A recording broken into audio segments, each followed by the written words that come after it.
Fala aí galera, beleza? Eu vou gravar esse vídeo aqui, acho que a maioria de vocês já me conhece, mas eu vou fazer questão de falar de novo aí um pouquinho sobre a minha experiência. Então, meu nome é Manuel, eu tenho 38 anos hoje.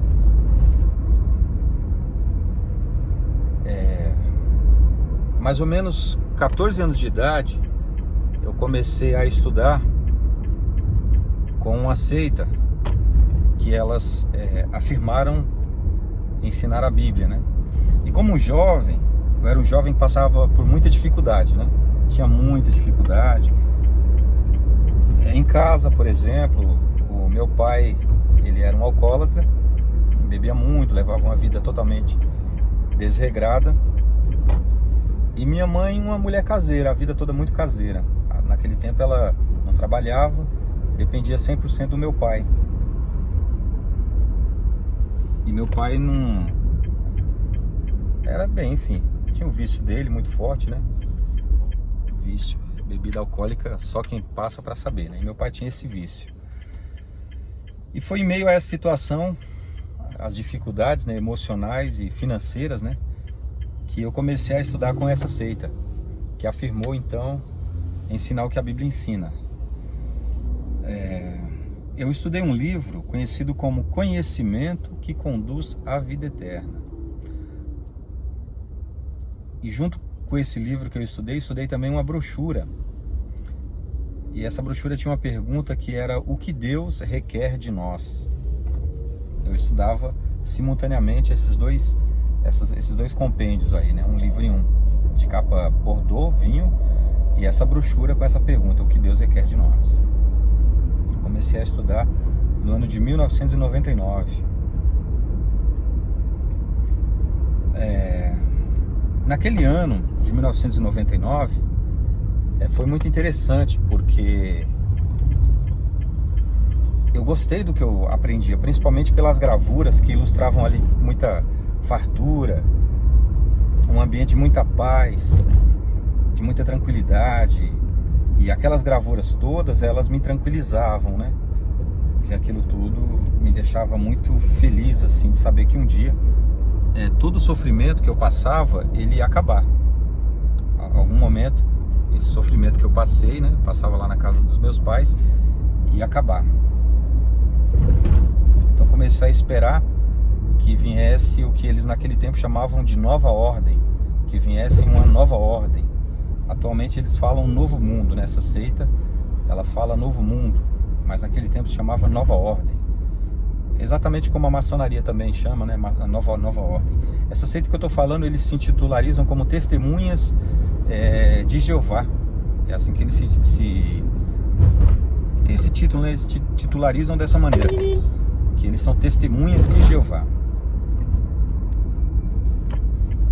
E enfim, comecei a estudar em 99. Um ano depois, no ano de 2000, no dia 16 de setembro de 2000, eu fui batizado como testemunha de Jeová em um salão conhecido como Salão de Assembleias em Ribeirão Pires, próximo de onde eu morava ali, mais ou menos 40 minutos de onde eu morava, em Ribeirão Pires, no ano de 2000.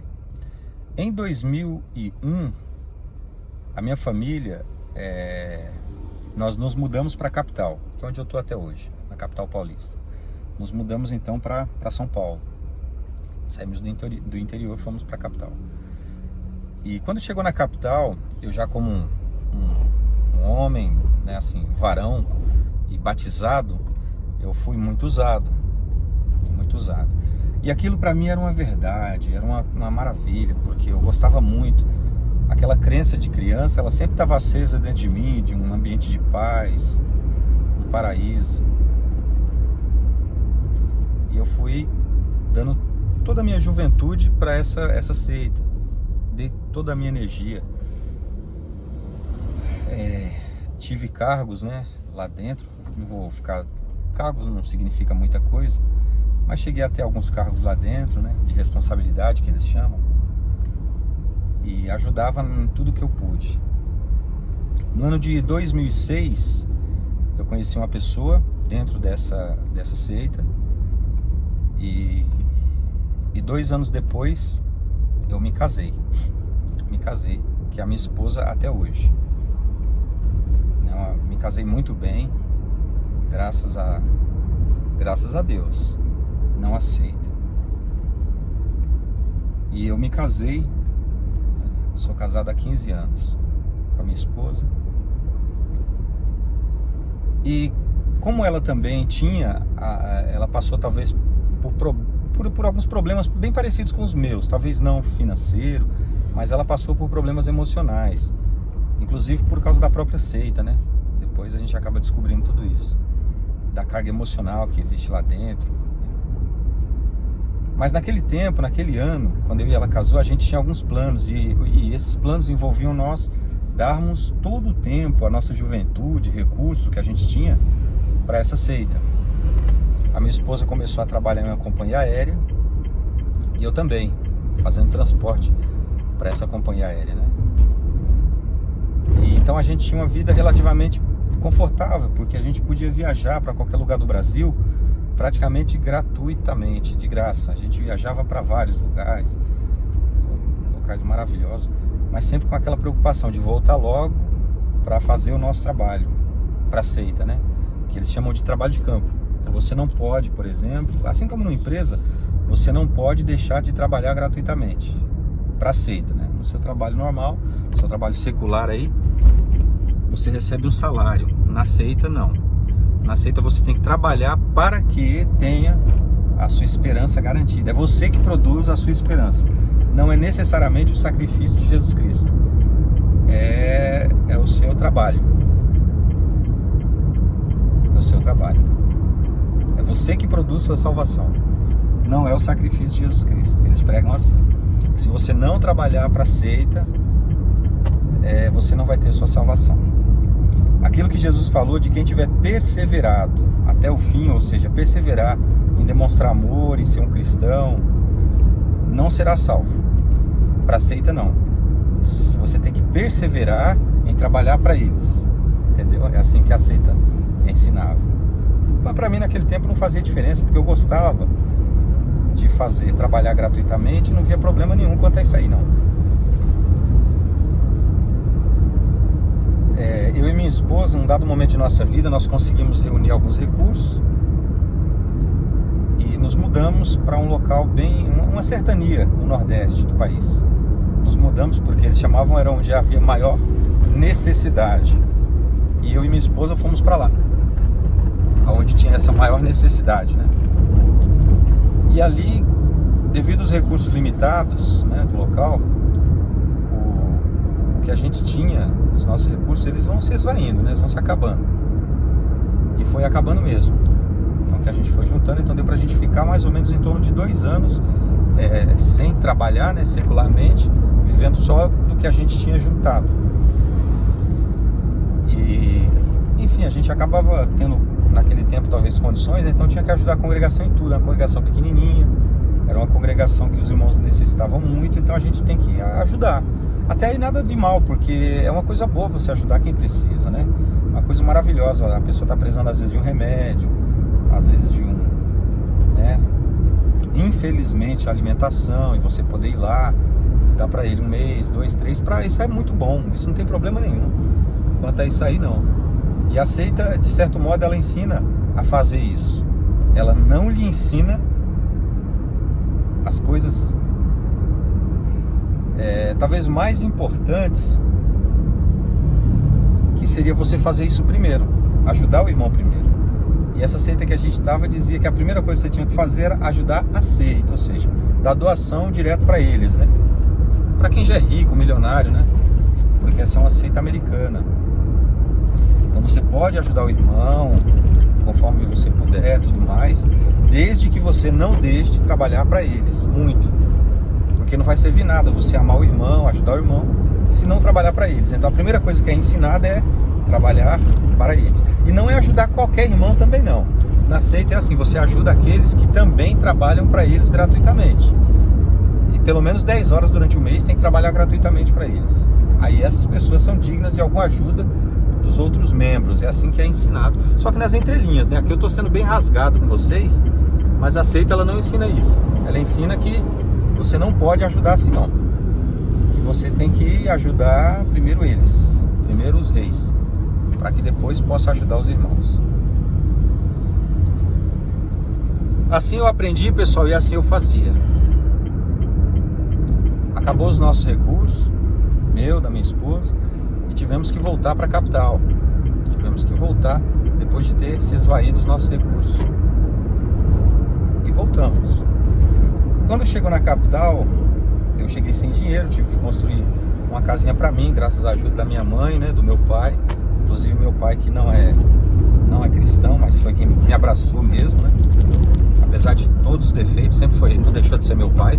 A seita ensina que você tem que largar os pais de mão, se eles não forem da mesma seita. Mas ainda bem que meu pai, ele demonstrou ser um pai mesmo, né? Não me largou não, me ajudou, né? Eu voltei sem nada. E a seita naturalmente não ia me ajudar em nada, né? Porque ela tem a ideia de tirar o que você tem, não lhe dar algo, né? Enfim, infelizmente. Eu digo infelizmente porque a gente não quer passar por isso, pessoal. Mas até que a gente descubra que está numa seita, passa por isso feliz ainda. Feliz da vida. Eu e minha esposa voltamos para a capital, começamos a nova vida. Só que naquele tempo, para mim, já estava um pouco arranhado essa minha fé quando eu voltei para São Paulo, porque lá mesmo, onde eu estava, naquela sertania, eu começava a perceber muita falta de amor, especificamente quando alguém era desassociado, com um caso específico, né? E o pai não podia falar com a própria filha.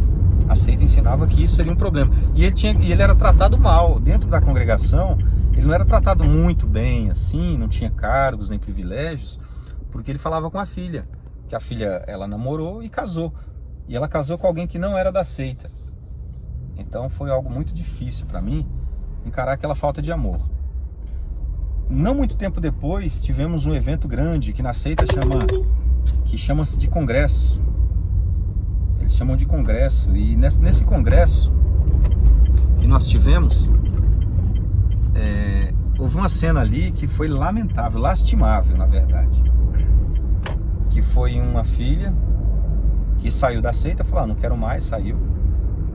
E os pais tiveram que expulsar ela de casa. E quando os pais expulsaram ela de casa, essa filha não pôde mais voltar para a casa dos pais, né? Ela não podia voltar mais. Mas a cena mais impactante, que me chocou mais, foi uma situação onde os pais recebem uma ligação da filha, talvez para perguntar ali, né? Porque os pais mais idosos, e aí a filha decide ligar para os pais para perguntar como é que eles estavam, né? Enfim, aquela situação toda como uma filha. E os pais, a mãe especificamente, olha o telefone e desliga na cara da filha, nem atendeu. E isso tudo, todo mundo vendo. Em torno de 5.000 pessoas assistindo a uma cena dessa. A um ensaio, né? Que foi feito nessa situação. Foi um vídeo produzido e colocado para todo mundo assistir. Como se fosse uma cena de novela. Isso ali me chocou muito naquela época. Muito mesmo. Porque a Bíblia é muito pragmática e é muito objetiva em dizer que Jesus, ele sentava-se, né, os próprios fariseus condenavam Jesus por se sentar com prostitutas e cobradores de impostos. E Jesus não via preconceito algum nisso, né, porque ele veio para ajudar as pessoas. Então, pessoas que cometiam pecado contra a lei de Moisés naquele tempo, Jesus veio para ajudá-las, a elas se livrarem dessa culpa e levarem uma vida mais tranquila, né, por assim dizer. E já os líderes da época, não, eles condenavam a pessoa até a morte. Então, para eles, aquela pessoa era um caso perdido, pronto, enfim. E eu comecei a fazer esse tipo de assimilação, por exemplo. Nessa seita, se torna um caso perdido quem comete um pecado. Então, eles têm que parar de falar com você, eles tratam você, começam a ostracizar, demonstrar falta de amor. Mas eu guardei aquilo ali para mim, naquele ano eu guardei para mim. Posteriormente, eu observei dentro do próprio site dessa seita, eu gostava de acompanhar tudo, mais 2 vídeos bem parecidos com esse, que eles lançaram. E foi muito impactante, porque eu via então que a cultura da seita era a cultura do ódio e não do amor. Eles pregam o ódio, só que como ele é mascarado, é um ódio mascarado de amor, então para mim, eu estava sendo enganado só que estava sendo enganado com a máscara. Então até que você perceba que você está ali sendo enganado, mas existe sim uma máscara, é difícil a gente perceber. É difícil, imagina, você está num baile à fantasia, não tem como perceber quem está atrás daquela máscara, se ele tiver com a máscara, um uniforme, um traje, né? É muito difícil perceber quem está ali realmente. Então, eu comecei a investigar, eu falei assim, eu vou investigar quem está por trás desse traje aqui, que está para essa seita, né? Quem está por trás disso? Vou começar a investigar. E foi isso que eu fiz, comecei a investigar. Comecei a investigar a seita que eu estava por trás. E eu descobri coisas muito chocantes, macabras. É uma seita que esteve envolvida com a ONU durante muito tempo. E eu descobri documentos secretos, né? Que só quem tem são o que eles chamam de superintendentes, eram na época os superintendentes de distrito. E eu fui descobrindo cada coisa. E só que também não descobri isso em português, descobri isso em documentos americanos de outros superintendentes de distrito que largaram a seita e começaram a divulgar esses documentos, que a própria seita, na sua parte, existe uma cúpula, é como uma pirâmide. Existem os mandados, né? E existe quem manda, existem os mandatários, né? Existe, né, o proletariado e o proletário. Nessa seita existe. E eu fui descobrindo documentações. Descobri que do ano de 1968 até 1980, eles proibiam, essa seita proibia transplantes de órgãos, porque quem aceitasse seria o que eles chamam de desassociados, né? Ou excomungados, é expulso da seita. E eu fui descobrindo essas documentações, só que isso eu já descobri nas próprias publicações da seita, né? E depois de 12 anos a seita disse que não, poderia aceitar órgãos, que não era mais pecado. Aí eu comecei a raciocinar, falei, poxa, mas como é que pode? É a Bíblia que tem que determinar o que é pecado, não é a seita. E comecei a fazer, uma pessoa que tem 2 neurônios, ela vai fazer isso. Ela vai raciocinar. Infelizmente, a maioria acaba... Eu não tinha esses 2 neurônios, né? Eu não tinha, não. Mas comecei a raciocinar. Então, eu fui começando a perceber o porquê que eles desassociam. E lá, nessa seita, as pessoas têm que ser excomungadas quando cometem um pecado. Por quê? Porque pode ser que essa pessoa já entrou em contato com alguma verdade real da Bíblia. Então eles têm que expulsar, porque senão eles têm a teoria de que vai contaminar os outros. Mas não é bem contaminar. É que a pessoa, como eu, por exemplo, imagina que essa seita, todas as pessoas pudessem conversar comigo. Todo mundo pudesse conversar comigo normalmente. Então seria um problema. Atualmente seria um problema para a seita, porque eu começaria a falar disso, que eu tenho documentações em casa. Essas publicações, as profecias que a seita tem. É uma seita que baseia toda a sua estrutura de doutrina em cima de uma data, que é 607. No entanto, não existe um historiador que confirme essa data, que 607, a seita ensina que Jerusalém foi destruída no ano de 607. E devido à cronologia que eles fizeram lá, uma conta que eu chamo doutrina Frankenstein, né? Eles fizeram uma conta fora da realidade, nada com nada, para chegar ao ano de 1914. Para dizer que em 1914 Jesus ele foi entronizado rei no céu. E aí, a partir de 1914, Satanás foi expulso, e 4 anos depois ele veio fazer uma inspeção aqui na Terra e descobriu nas religiões um grupo específico que foi escolhido por Jesus Cristo, que era a religião verdadeira. Tudo isso não tem nada na Bíblia, pessoal. Nada, é só conjectura, só invenção, moda. Mas a gente acredita ali, vai acreditando, porque acaba deixando nossa vida no controle de homens poderosos, né, com dinheiro dos coitadinhos, meu, né? Eu mesmo doava também. Eles, por exemplo, só no ano de 2008, aquele mesmo grupo, né, 2008 não, 2009, essa seita só em euro, tô falando de euro, tá? Eles receberam 120 milhões de euros de contribuição. Mas esse assunto veio a público. Esses 125 milhões de euros no ano de 2009, só da Europa, né, ali na França, isso veio a público porque a seita estava revoltada, porque ia ter que pagar 5% do valor das contribuições, ia ter que dar 5% para o governo de imposto. E a seita estava revoltada, ou seja, ganhou dinheiro de graça, limpinho, e estava revoltada porque ia ter que pagar 5% de imposto.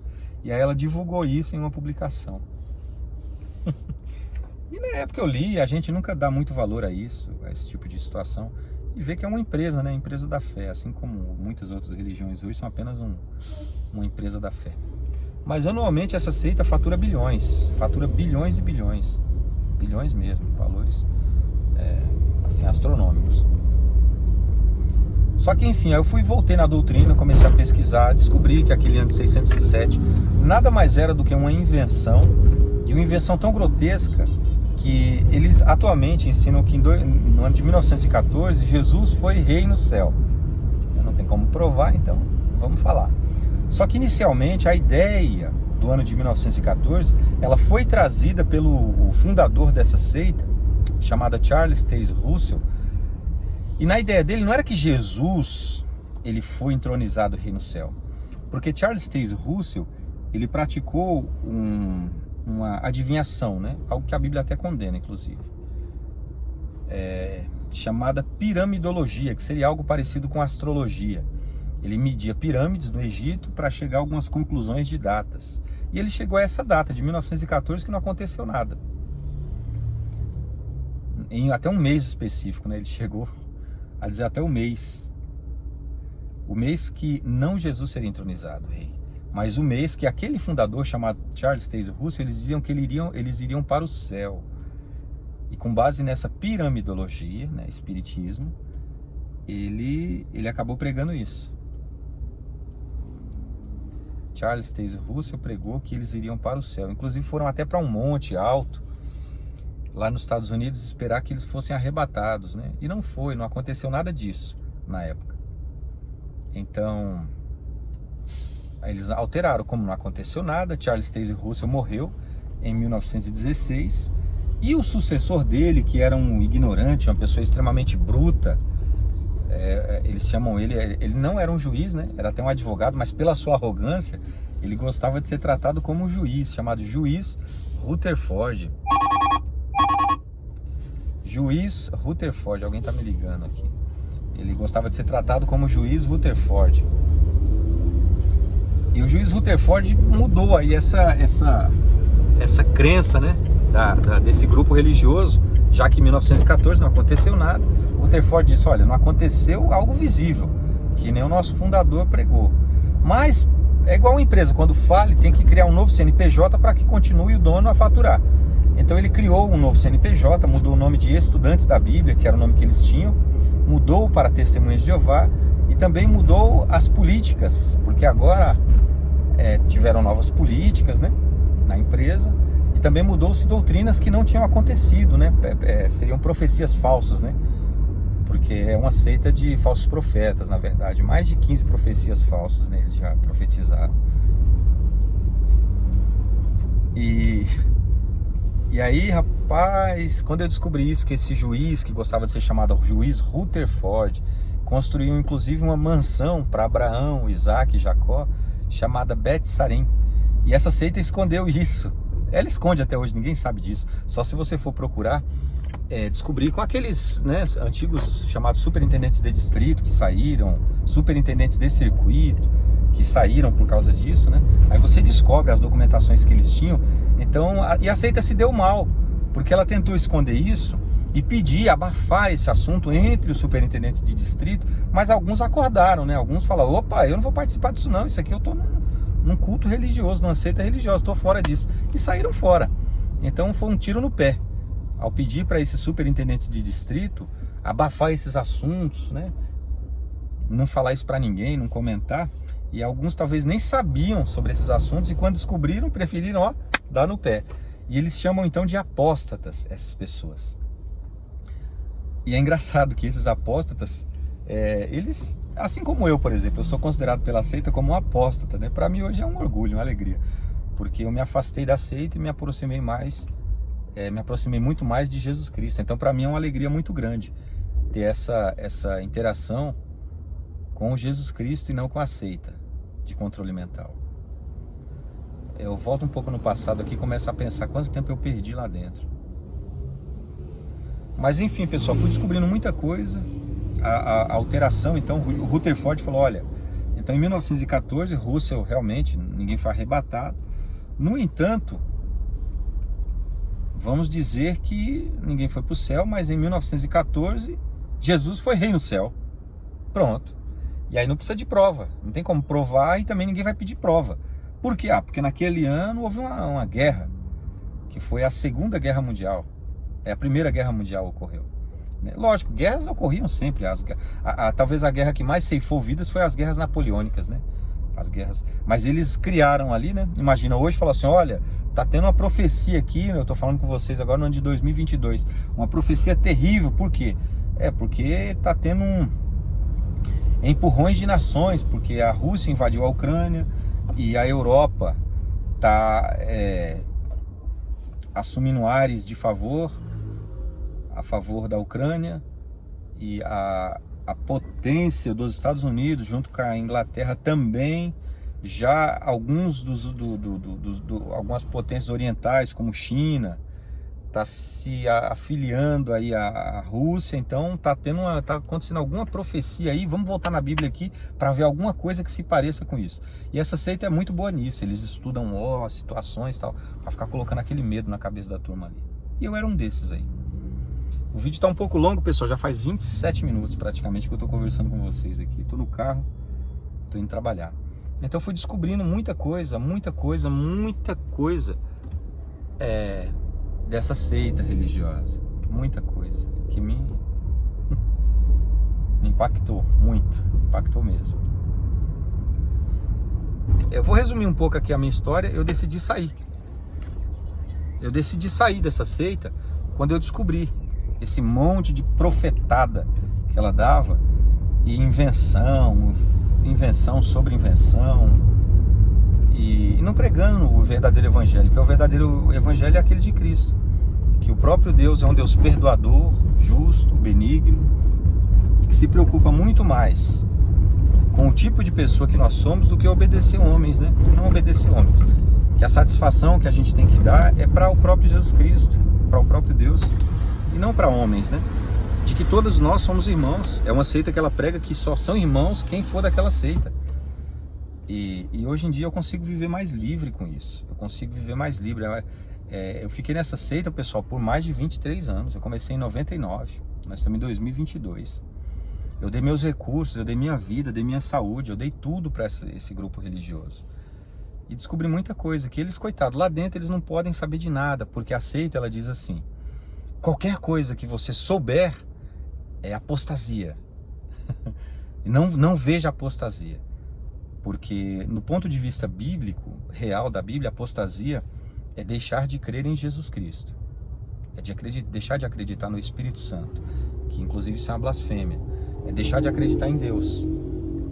Mas para aquele grupo religioso, para que elas não saibam da verdade, que você não descubra que eles são apenas uma seita, eles pregam que você não pode ver nada que não for dito pela seita, porque é uma apostasia. Independente se você é uma pessoa que tem muita fé, e na verdade cada dia mais a sua fé aumente, o problema não é esse, é você discordar da seita. Você pode discordar até de Deus, de Jesus Cristo, não acreditar no Espírito Santo, não tem problema nenhum com isso aí. O problema é se você descobrir que a seita é só um grupo de controle mental de 8 homens, né? Atualmente são 8 homens que tentam controlar a mente das outras pessoas e conseguem, né? Acho que eles controlam a mente atualmente de mais de 6 milhões de pessoas. Eles dizem 8, mas não tem 8 não, porque eles não contam aquele monte de pessoa que acorda e sai de lá, né? Mas eles controlam a mente de mais de 6 milhões de pessoas, com trabalho gratuito, né? Constroem templos que se chamam salões do reino. Aí tá no nome deles. Você não pode dizer, vou morar aqui um dia porque fiquei desempregado, porque estou passando por uma situação XY. Você não pode. Então, todo o tempo essa seita, ela ganha muito, muito, muito mesmo. Ela ganha, só para ter um exemplo, uma investigação no banco JP Morgan, né? JP Morgan, eu descobri que essa seita tem 22 bilhões de dólares. Daria para acabar com a fome no mundo pelo menos umas 2 ou 3 vezes. Mas eles não doam nada para ninguém, não. Não é ensinado a amar, não. Fazer caridade para ninguém, não. Pela seita, essas pessoas morrem de fome. Pode ser no continente africano, né? Aqui no ocidente, no continente europeu. Porque realmente o amor que Jesus Cristo tinha de até dar vida, né? Alimentar as pessoas e curar, é uma seita que não ensina isso, não. Então eu preferi sair de lá. Eu descobri, e eles chamam de desassociação. No entanto, olha só, é uma seita tão com medo, ela tem tanto medo que você descubra a verdade, que eu chamei 2 membros, são chamados anciãos, né, nessa seita. Eles têm líderes, né, como se fosse funcionários, seriam os gerentes, né, da empresa. Não seriam os gerentes ainda não, seriam só os chefes, né, porque tem a chefia, a gerência, a diretoria, até chegar na presidência. Então eles seriam os chefes inicialmente, porque depois vem os superintendentes, né, então eles seriam só os chefes, chamam-se anciãos. Chamei 2 lá em casa para falar disso que eu aprendi e para mostrar os documentos, né.